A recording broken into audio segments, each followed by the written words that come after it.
ఆంధ్రప్రదేశ్లో ఎన్నికల మేనిఫెస్టోకి ముందు జరిగిన డ్రామా చెప్పా.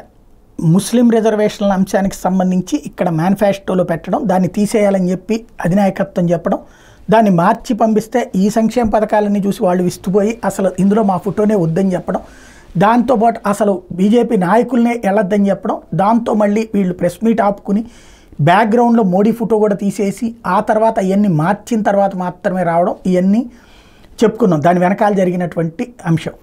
అయితే అదే భారతీయ జనతా పార్టీ పోనీ ప్రాంతీయ పార్టీలకి తోడు మేనిఫెస్టోలో తాము ఉండదా అంటే పట్టాలి మొక్కలు కచ్చి పిఎంకే తమిళనాడులో మేనిఫెస్టోలో నరేంద్ర మోడీ బొమ్మ, ఆ పిఎంకే అధినేత బొమ్మ పెట్టినే వేశారు. దాన్ని అక్కడ అనుమతించారు, ఎందుకంటే అవి జెన్యూన్గా ఉన్నాయి. ఇక్కడ చాలా ఎక్కువగా ఉండటంతో భయపడ్డారనమాట.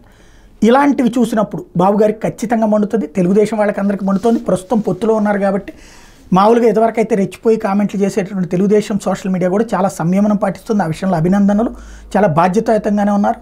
కానీ మండిన రోజున మాత్రం ఏది తేడా వచ్చిన రోజున అందరూ ఒకళ్ళ మీద ఒకళ్ళు విరుచుకుపడతారన్నలో అతిశయక్తి ఏం లేదు.